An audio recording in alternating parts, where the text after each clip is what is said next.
History's made them, manipulated them, forgotten after being repeated, beaten into us endlessly, until we start believing that there's no other option, until we start believing imprisonment is free.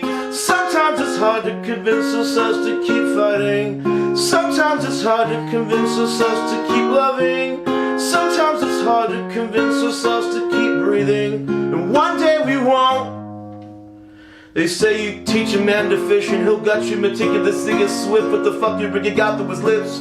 Used to love you think. As the blood pools up in your mouth, painting teeth crimson, for the number that the buds in your tongue ain't ever gonna taste freedom of a nice meal again. You're not gonna get a bank bailout, kid. On your own. Ever seen a heart of gold turn to stone? Ever seen a good man sell his soul to a fed best friends to the end? You will tell, yeah. On your own. Nothing is taken up with the pain of growth. Nobody can step into your shoes and know, even if they want to imitate a clone. Sometimes it's hard to convince ourselves to keep fighting. Sometimes it's hard to convince ourselves to keep loving. Sometimes it's hard to convince ourselves to keep breathing. And one day we won't.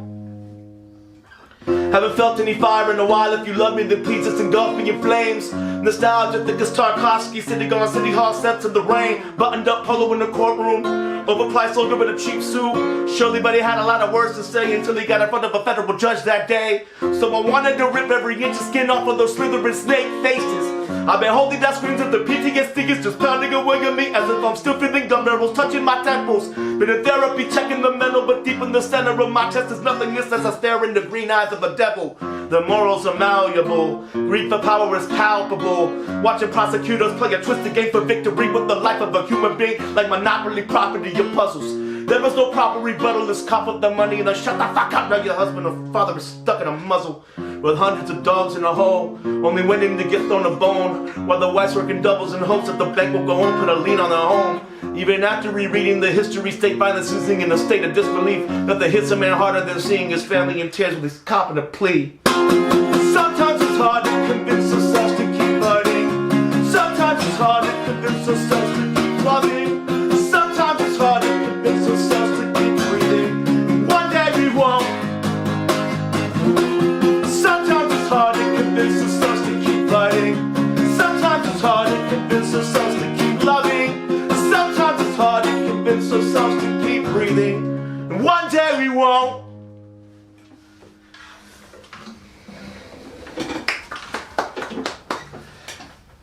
Thank you so much. That was great. Hey everyone. Thanks for having me. Absolutely. It's me, your folk punk dad. I'm here with Ceschi Ramos to talk with him about his brand new album, This Guitar Was Stolen, along with Years of Our Lives. Thank you to everybody who's tuning in. We're really glad you're here. Yeah, thanks for tuning in. And if you have questions, right, you should. Right. If you all have questions as we talk, feel free to comment them, and we will do our best to answer them. Really glad y'all have joined. Starting off, Ceschi, do you want to just kind of introduce yourself? Tell everybody a little bit about yourself? Sure. My name is Ceschi Ramos. I'm from New Haven, Connecticut. I've been rapping and playing guitar since I was a kid. And actually started when I was 8 years old, and I started a record label 13 years ago called Fake 4, which is my 4-fingered hand is the logo. You'll probably see it in the comments. But so I guess I mostly started in the realm of hip hop and also hardcore punk rock. So then I got more and more into acoustic performance because of the simplicity of it and how clear my words could stand out. So this is actually my first full length official album that's all guitar based songs, I would say. But yeah, I don't know if that's yeah, that's great. Yeah. If you haven't listened to the album yet, it's called This Guitar Was Stolen, along with Years of Our Lives, and you can find it on Bandcamp. You can buy a digital version. You can stream it everywhere it's streaming. It's also free. It's like pay what you want. Right. So you could pay.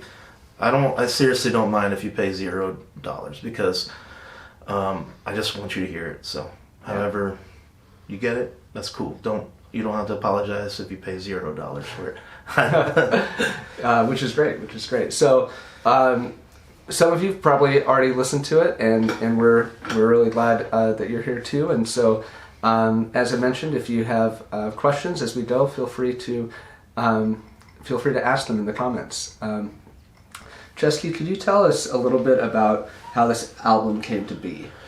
Yeah, so I had been going really hard in 2019 on the sad. I did a trilogy of records. It started with Sad Fat Luck, which is mostly a hip hop record, and Sans Soleil, which is just scattered. I don't even know what to call it. It's a more experimental kind of accompaniment to Sad Fat Luck. There's a third record called Bring Us the Head of Francisco Falls, which I never was able to finish because of pandemic.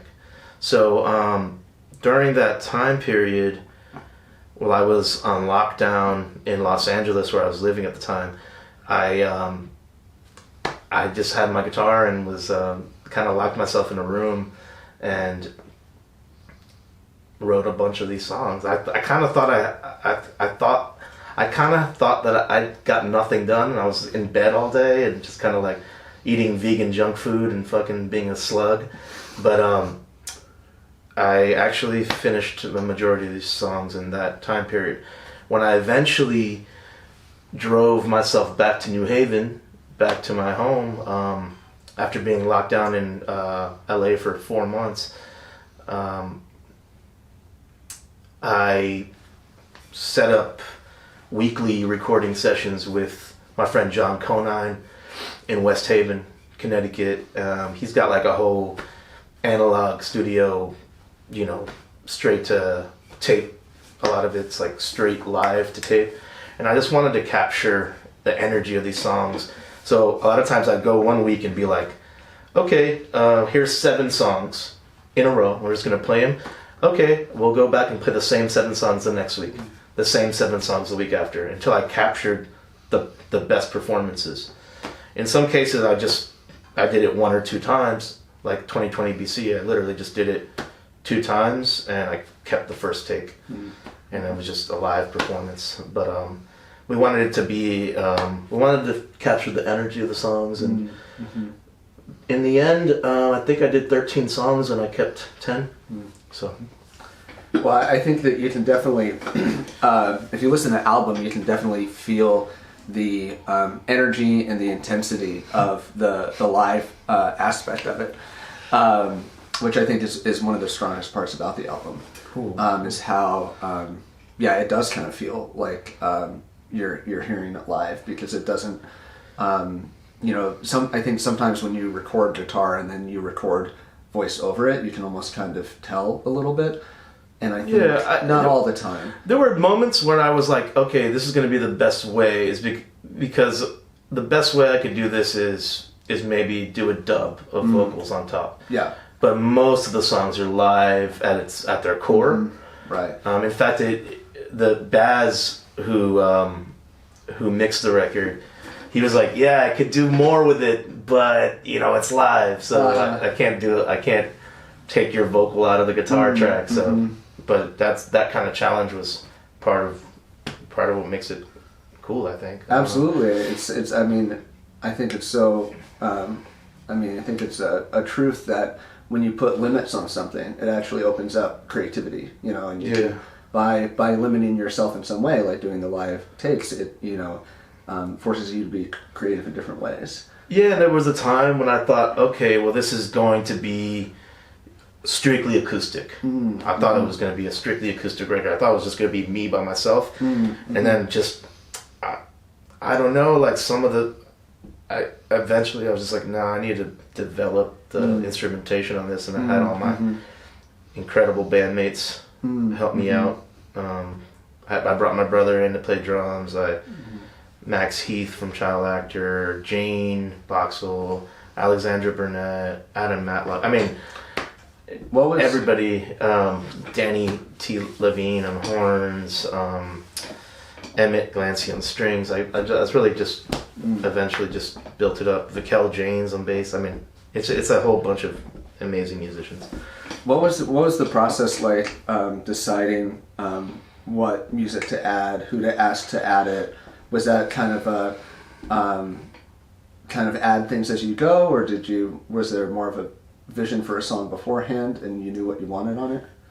Yeah. No, it was more who to ask. It was easy because that's my crew. Yeah, that's my crew. I've been doing it. If a few people out there might know the split with Pat the Bunny that I did some years ago. It's the same crew of people. It's literally engineered by the same people who did the split with Pat the Bunny, and the same musicians are on it for the most part.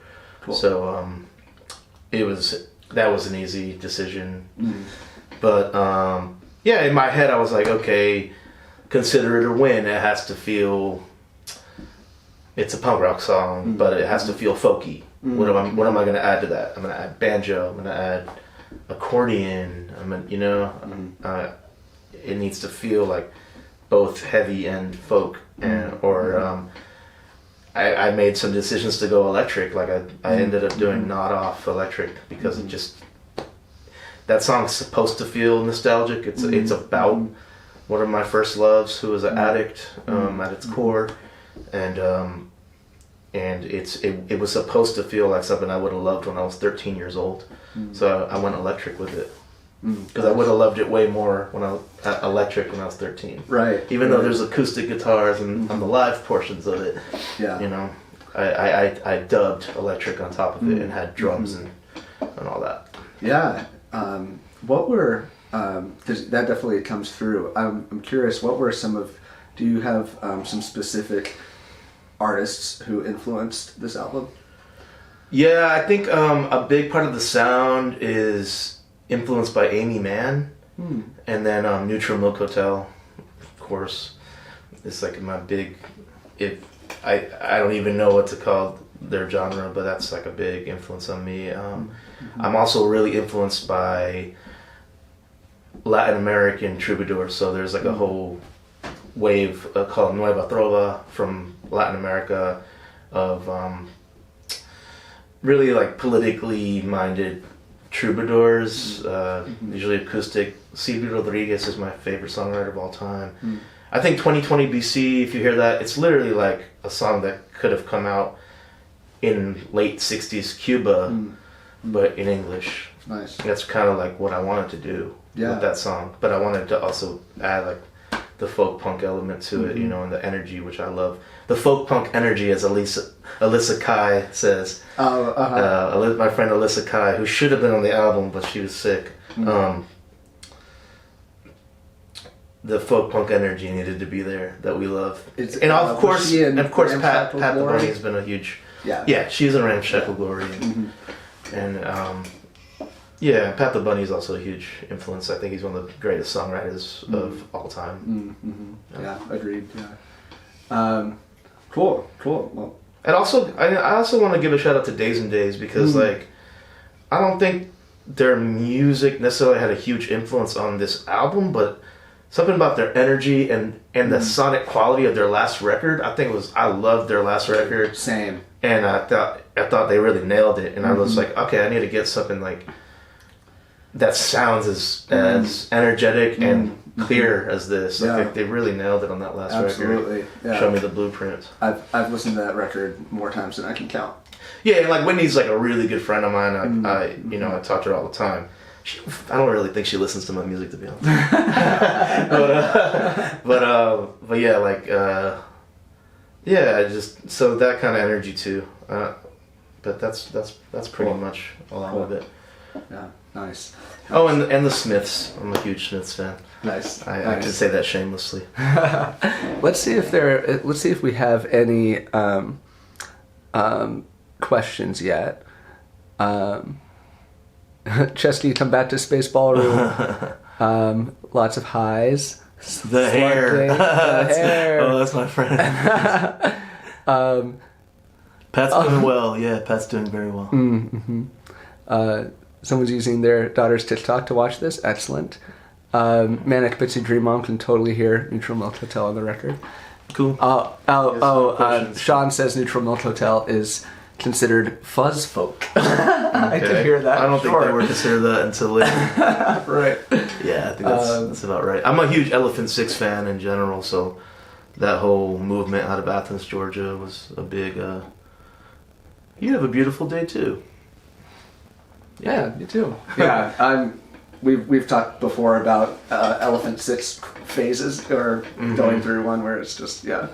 Yeah, I'd say like 1999 I discovered Elephant Six, and it was like, it blew my mind open. I got into all of those bands. And I was probably a bit later. It was maybe like 2004 or 5. I'm older than you. Yeah, that's true.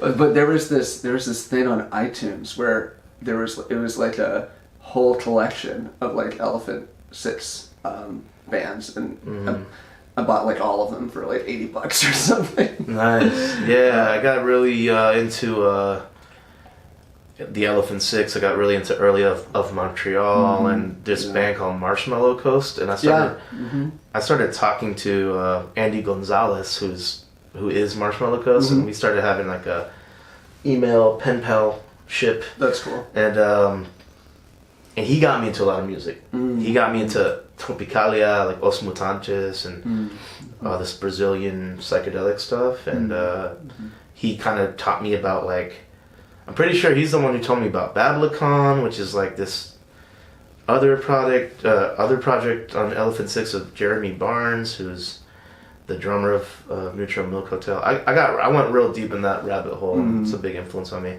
And we were both really influenced by like the Beach Boys and Beatles and stuff. So, you know, I know that's not popular to say in the punk world. Whatever. Well, I have a Beatles. Unless I'm talking to Fat Mike, he's like, the Beatles are the best band ever. There's no other. Fat Mike's like, the Beatles. Yeah, I mean, I've Beatles and Bob Dylan have been. How long have I been playing music? I played violin actually. There was a school program when I was 7, I think. I started playing violin, and then I started rapping when I was 8.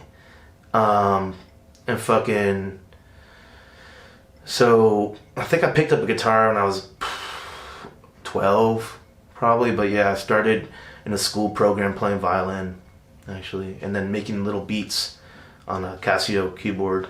I thought of myself as a gangster rapper when I was 10 years old. And before that, I went by the name of Fresh C when I was 8. And yeah. Your next project can be even more nostalgic, and you can use Fresh C as your artist name. Yeah. If I come out as Fresh C. You took this album back to being 13. Let's hear an album from your 8 to 10. Yeah, I wasn't that good at rap back then. Fresh like a sun-kissed orange. Hot like a bowl of porridge. That's the kind of rap start somewhere. But it was the 80s. I gotta say, it was 1989. So yeah, rap just wasn't that dope back then. They're on tape. I do have childhood raps on Fisher Price tapes. Yep. No way. There's one freestyle called Lightning Bolt, and it's like lightning bolt, like lightning bolt. That's awesome. I got my back against the wall. Speaking of starting out with music, if there's anybody out there watching who maybe is just getting into music or just starting to write songs or be creative in whatever way, do you have anything you wish that someone had told you when you were first getting started? Or any just general advice? My advice is don't put everything out right away. Demo. Get better at your craft. You don't have to put everything into the world. Hold some things for yourself. Like, the world doesn't have to see your entire progress. You know what I'm saying? Like, I know technology makes it so easy that you can just make your demo on your phone and then put it on SoundCloud or whatever. And then sometimes you get famous or something. But that doesn't make it the best version of what you are. I think it's like, put your 10,000 hours in. I just wish more people did that before going out and saying that they're semi-professional musicians or whatever. I think especially in hip-hop, there's a big problem with that. People come out the gate like thinking that they're Aesop Rock, thinking that they can come and riggedy rap, you know what I'm saying? Like, you can't do that out the gate. You gotta study, and you gotta get good at your craft before you go out and like, I mean, you don't have to. I'm just suggesting that you do. And then go to shows, study music that you love. Memorize, if you're trying to rap, for instance, I memorized Freestyle Fellowship lyrics. I looked at Mike and I lyrics and studied, okay, if I can't rap this chorus to Inner City Griots, once we had the knowledge and stuff with the people that we could be free and no devil could ever enter the boundaries. I said that I said around all these sounds I see, blessed are all that I found. Until I could do that, why would I put out my own shit, you know? I needed to be as good as my heroes. At least, not as good, but, you know, I needed to be schooled by my heroes before I could come out the gate and feel like people should give me attention. And I'm glad that I had 4-track tapes of me doing shitty music. There's probably like, you know, 100 tapes of shit that you'll hopefully never hear of me developing and getting schooled and mimicking my heroes until I got my own voice and my own sound. I think now it's like just like the entire game, there's so many people just mimicking one another, trying to jump on a trend while it's hot, and then it just disappears because nobody cares anymore. Just try to find yourself, try to find your voice. That's what that's what I think that's great advice, and it definitely you know, resonates with me as an artist. Just the willingness to write a bad song, and it okay. Yes, you know, and like, you said that to me with your last project, with the every song a day. Yeah. That's great. There's a lot of people, you know, they get discouraged because the stuff they're starting off with, like, they don't like, you know, and that's fine, you know, because just like you were saying, like, the putting in the hours, putting in the work, with enough work you can eventually create stuff that you like and that you really can be really proud of, you know. Yeah, exactly. Yeah. Like, I've gotten to the point where if I put something out, I really could care less if people like it or not, because if I put it out, that means I like it enough to come out. I don't need to put it out. I don't have like a financial need to put it out. I don't have a fucking desire to have, you know, I don't know, the validation. You know what I mean? I don't need any of that. I put it out to share something I'm proud of. That's it. I don't have any other reason to. Cool. So I could, you know, if I had to take 5 years on that, I'll take 5 years. You know, I don't know. It's just. Speaking of that, is there a song on the record that you're the most proud of?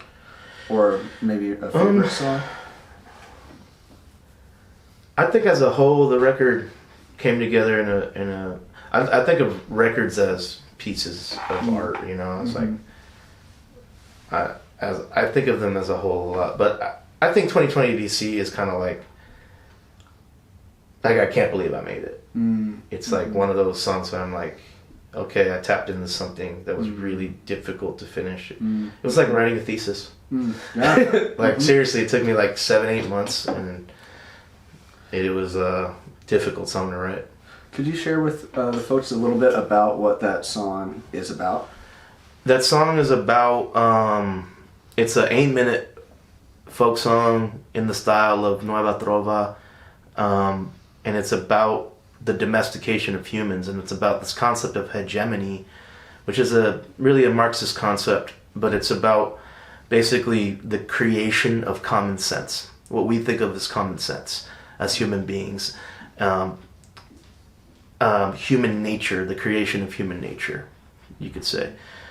Things that are sort of decided for us beforehand and socially constructed. And it's taking those concepts and writing a song about this era of modern times and pandemic times. And also it's about capitalist greed. It's about reactionary thinking and how we can start all these tiny revolutions, and there's always going to be a big hand on top of our heads while we're screaming at each other. That's what that song's about. Yeah. It definitely comes through as I totally see what you mean by a thesis when I listen to it, but it is, it's still a song, and it's that's it's the really challenge. powerful. Is like Right.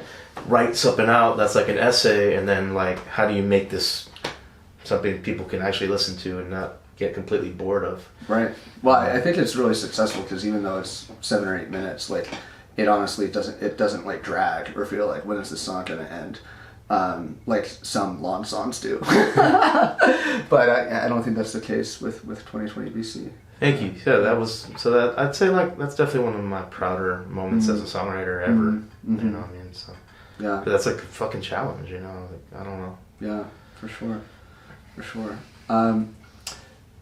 As you were working on this album, is there anything that surprised you in the process?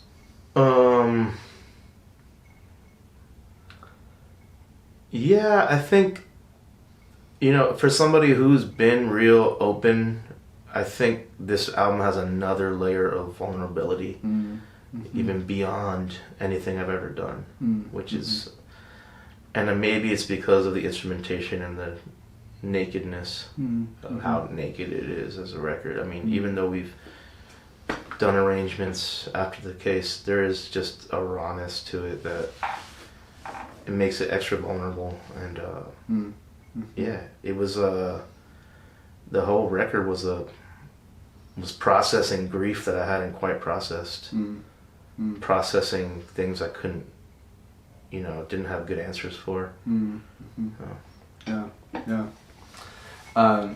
Yeah, I think I'll turn this a little bit. I think the vulnerability is one of the most powerful parts about the record.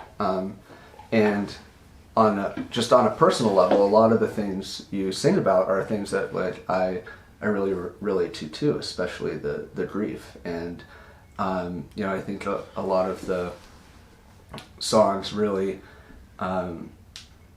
speak to some like truths of like what it's like to grieve and what it's like to miss someone, and lines like I'm not me without you, or yeah, that song.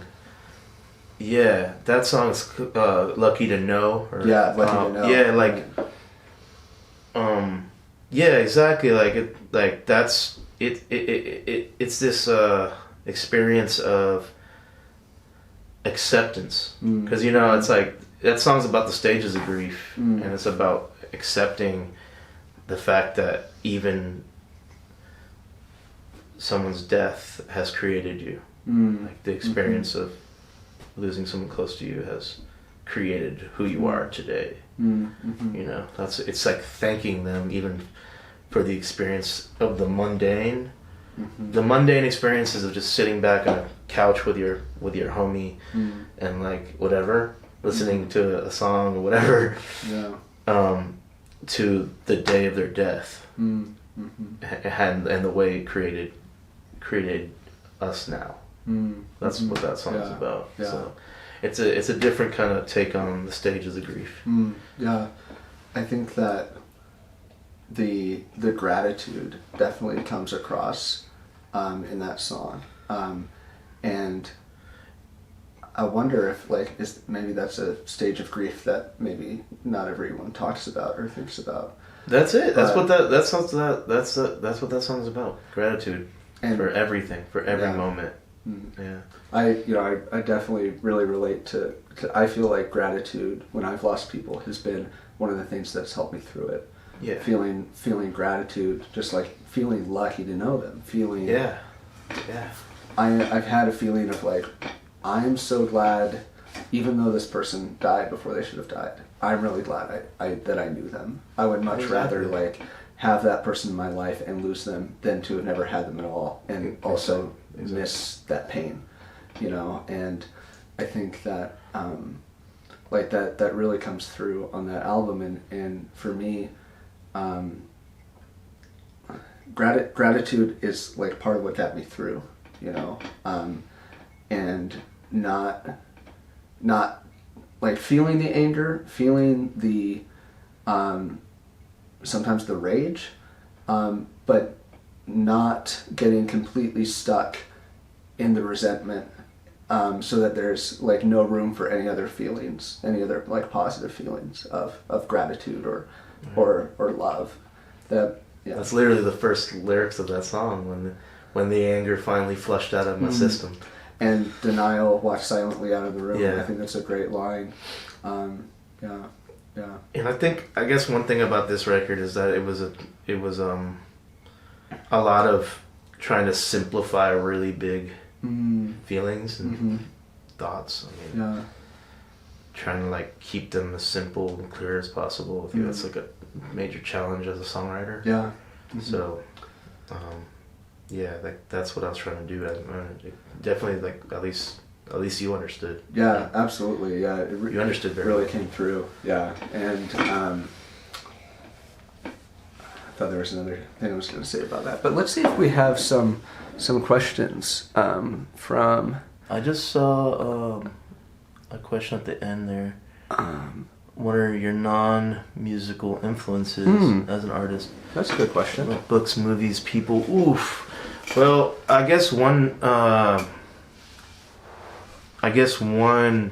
in film. I studied film quite a bit, and a filmmaker I always go back to is Chris Marker. is a documentarian from France. He was like a radical documentarian. Made a documentary that was a travelogue called Sans Soleil. I keep referring to that over and over again through my records, because I look at all these records kind of as travelogues as well, but especially the album Sans Soleil is like a travelogue of my trajectory as an artist. So that's one I can shout out. I recently tweeted that my favorite album of 2021 was Hanif Abdurraqib's Little Devil in America, which is a book. It's not an album. That's the joke. But it's a really, really... his writing is incredible. Hanif Abdurraqib. There's another writer named Ocean Wong. I don't know. I'm probably pronouncing it wrong. That I've really related to recently. There's a young movement of extremely personal, but also extremely personal writing that's also has a dipping its toe in history and music and the things that inspire me. So I'm also, inspired by some aspects of political theory, and I don't know if I'd ever call myself an activist, but I was kind of involved in, community programs for a long time, and especially with immigrants, homelessness, you know what I mean? That pretty focused on that. So someone like Murray Bookchin, the theories of communalism, some of his ideas, which were eventually used in Rojava, in Kurdistan. That's someone who has inspired me. I would say Scott Crow. He's an anarchist writer, musician from the industrial scene out of Texas, actually. Scott Crow's inspired me, and just as a human being, I really look up to that dude. He's kind of like my anarcho dad, and also Latin American history, especially coming from my father. My father's from Puerto Rico, and my mother's Italian, but she lived all over Latin America. They lived in many countries, and so they both have taught and written and made films about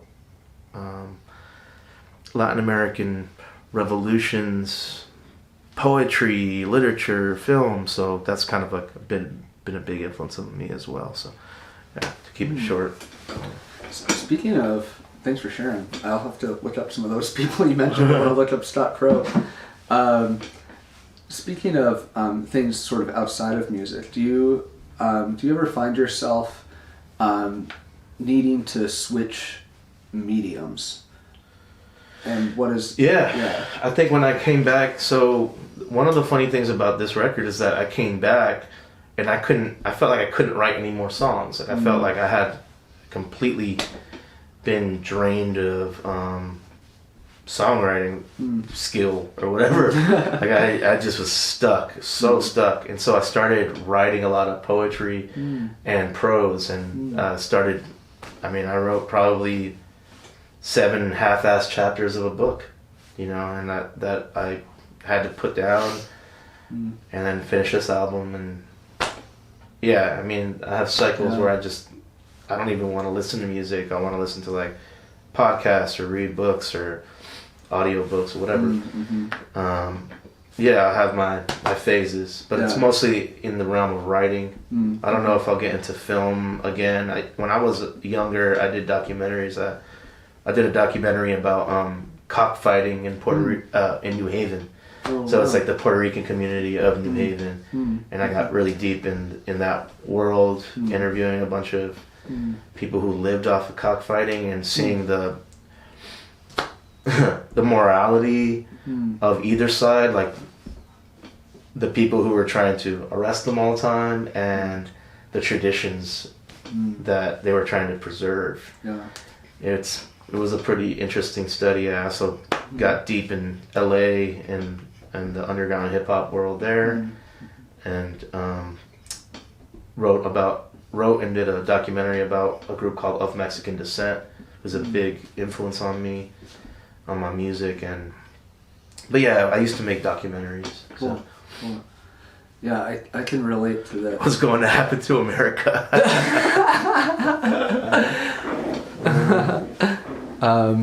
Let's see. My friend Jessica says, "Love the way you fuse different styles together." What is going to happen to America?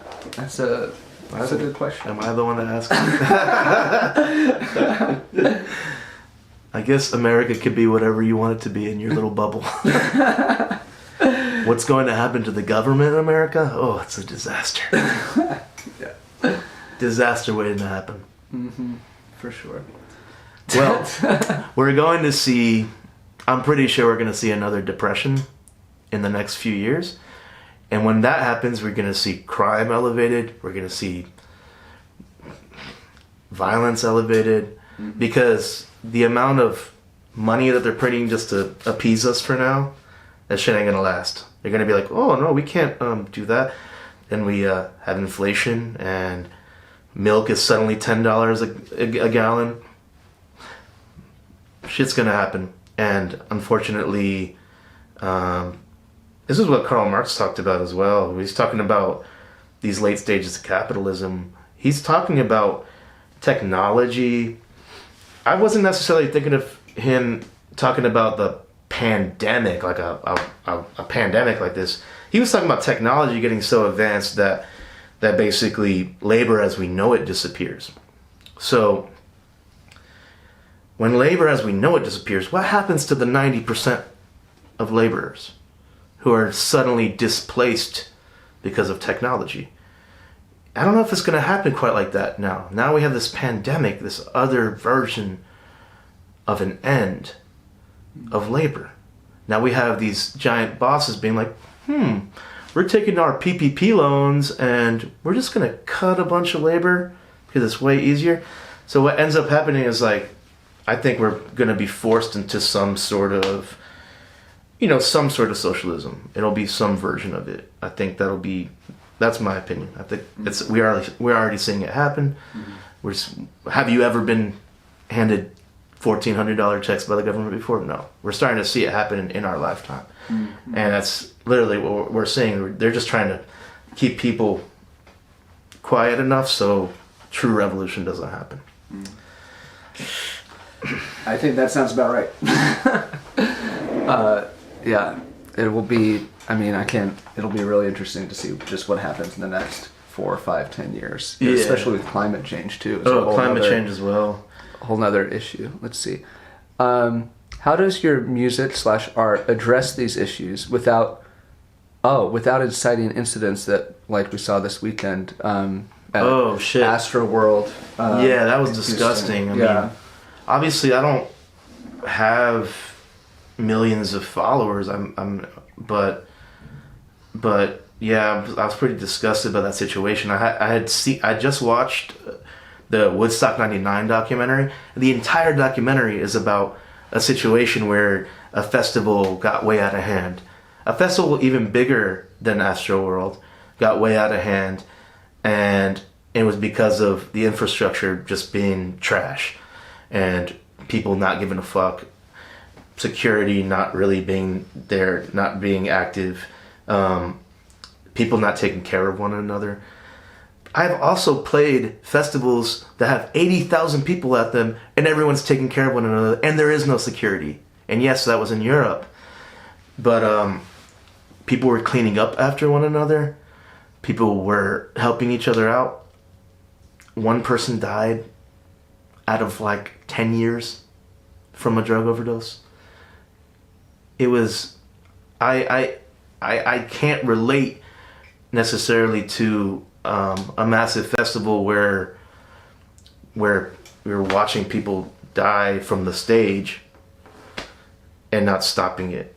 I mean, I come from a hardcore scene where I literally would see people break a leg and the show stops. The show stops. The singer stops the show and an ambulance comes and pulls out the kid with a broken leg. I mean, this is the scene I come from. Right now, I feel like sociopathy has been so romanticized that our children, young people, look up to these sociopaths, and they've been trained to become sociopaths because that's what they see as success. I think a young rapper is not the only person to blame. It's a society that has romanticized psychopathy, sociopathy. We've been told, if you're a psychopath, you could be president one day. If you're a psychopath, you could be really famous one day. If you don't care about other people, that's the way to be. We need to change the general philosophy of what becoming a successful American means. And that starts with art that focuses on empathy. Not just like your own, lifting yourself up to be powerful and rich and famous. You know what I mean? I think it's a thing that has also been fucked up by social media. By places like this where I can just go and look pretty on camera and you all look at me, and it's all fucking up society because it's not about community anymore. And all of it's adding up to things like Astro World. For real. Yeah, absolutely. Let's see. Okay.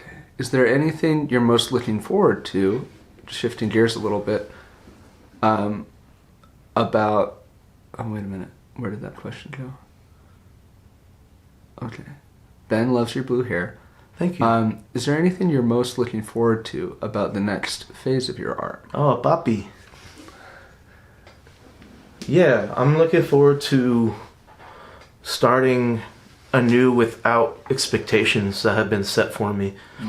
You know, I've had nearly 20 years of being a solo artist, and I'm approaching like the 20-year mark at some point. I don't know, 2024 or something like that. But yeah, and I think whether I like it or not, there are certain expectations of me, like, that were placed onto me. I'm looking forward to kind of unraveling that, like starting anew with something else and still creating, but just, making new things and shifting expectations. Because I think expectations are natural, but yeah, I want to shift them for myself.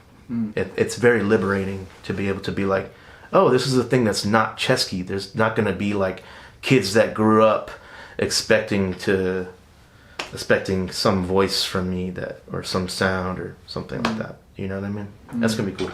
Yeah. Cool. Yeah, definitely. Ben said people don't realize how much the crowd follows the lead of the people at the head. Yeah, it's Very true. true. Yeah, that was pretty disgusting watching what happened in Houston. Like, Mosh pits are supposed and to. at the same time, I still can't fully blame an artist for that because that is basic infrastructure stuff that's just falling at the waist. Like, you know, people are not.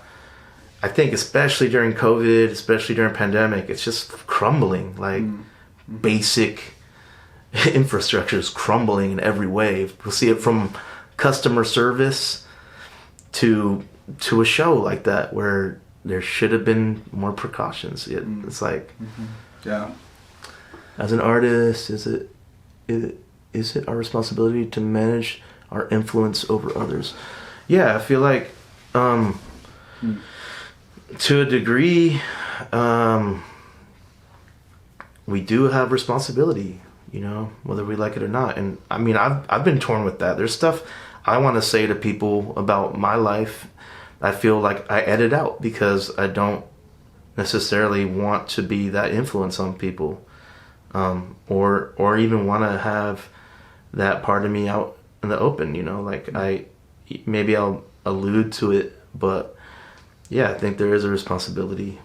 And we romanticize a lot that, you know, a lot of negatives. We really do. I mean, even I do to some degree. And unfortunately it's been a real part of my life, you know, but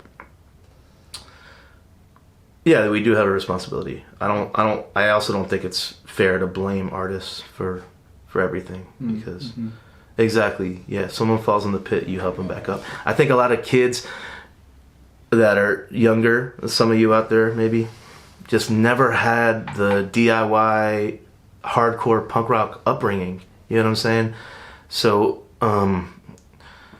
you never learn the rules. So you show up at a Astro World and you don't know the rules of lifting somebody up when they get punched in the face. Like I remember my little brother getting punched in the face at a 25 to Life show.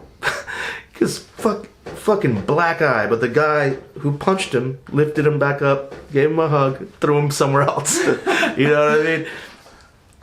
A lot of kids nowadays don't have that upbringing, and they barely know how to socialize in public. Like they barely know how to be in public spaces partially because of pandemic, partially because of social media. So it's very different upbringing than what I had. Want to know what posters Ceschi had on his wall? I definitely had that Michael Jordan with Spike Lee Mars poster. And then I had a Grandmama Johnson poster, which is a Larry Johnson, a basketball player from the Charlotte Hornets. And I had, what else did I have? Yeah, I had basketball posters. Did I even have music posters? Not really. Oh, I had a Jose Canseco, one of my favorite baseball players. I had a Jose Canseco poster. Yeah, I like sports when I was little. Like, even though I played music and stuff. Oh, and I had a Ren and Stimpy poster. Nice. That was a good question, Sean. So going back to talking about community in music, someone asked, how can we promote empathy and address the darkness in the world simultaneously in art? I think it's important to ask a bunch of questions. Like, my answer to that is ask a lot of questions. That's when I wrote the song 2020 BC. It's just a bunch of questions, really. It's just saying, like, have you seen that? Have you seen that? What do you think of that? It's not being like, here, be a hardline communist or anarchy. It's not saying that. It's saying, think about what's happening in this world. Think about the ways we hurt each other or scream at each other for stupid reasons, reactionary reasons. Ask a bunch of questions. I don't think it's about like hammering things down people's throat. It's about being very human in the process.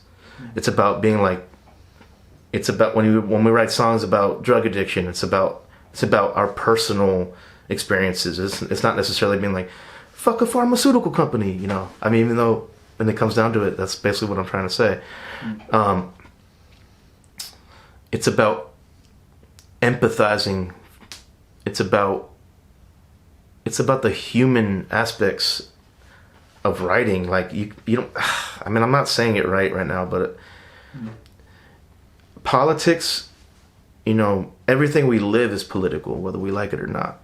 You know what I mean? So, if I'm writing a political song, it's not necessarily going to be a propaganda campaign. It's going to be talking about how politics is weaved into my everyday life. And yeah, my version of promoting empathy is having a bit of hope for humanity and also forgiving humanity. When I say at the end of 2020 BC, we're only born free, I'm saying don't blame us for being who we are right now. Blame the history, blame the system, blame the entirety of what has created us. That's what it's about. Yeah, absolutely. And that is empathy. That's empathy for humanity. It's saying, I forgive you for being fucking dickheads. Because this is what we're dealing with. So much history since Christ. You know, since they hammered Christ to a stake. You know, that's what that song's about. Yeah. Yeah. Speaking of songs, you want to play another song? Sure. Someone said everything's so impersonal now, and people have lost their ability to interact with their fellow man. And then Ben asked, "What is there a line or rhyme on the album that you're the most proud of?" Ooh.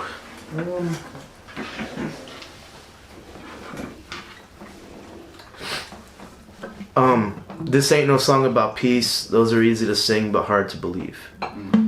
I think we were raised on songs about peace, but people who aren't necessarily peaceful in their personal lives, yet they were just out there preaching about this really oversimplified idea. Nothing is that simple. I love peace as well. Nothing is that simple. Just to go and just oversimplify your entire philosophy and say, oh no, peace is the answer. No, it's not that simple. I'll do this one. What should this truth be? Should I lie to you? What should this truth be? Something edited for the romance of it all. The truth is that it can be painful to be around you. The truth is it's hard to cry for dead homies when the living was torture. I don't got answers, I don't got no good advice. Can't write a song to keep you alive. Will love the only thing in your arms to be me, not heroin. If I could only convince you that life could be better than this. Wish people would stop complimenting you every time that you lose more weight. They tell you you're so pretty but have no clue how your body got that way. So fall to my stomach, I'll stop saying all these words. Just be there for you to nod off on. I'll just be there for you to nod off on. Remember in your teens when you found your father's crack pipe.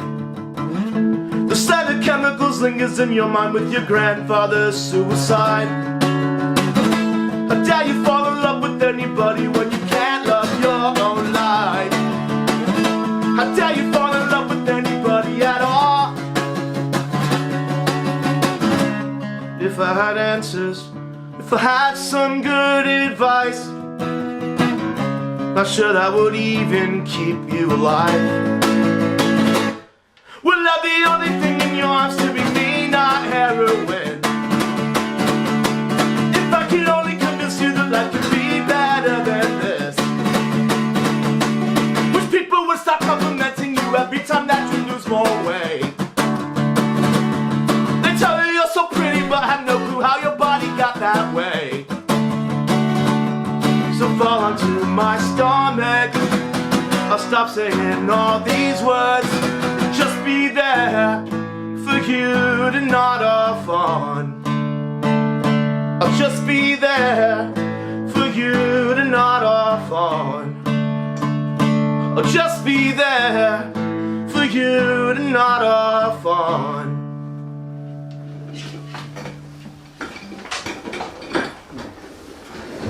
I love that one. Thank you. Manic Pixie Dream Mom says that's her favorite song. Song hits. Yeah, absolutely. Yeah. Let's see, I'm not sure what time it is. Oh, I'm not sure either. I can't even. I kept my phone in the other this room. watch doesn't work well. Well, I think we've done a good job answering the questions. Yeah, I think so too.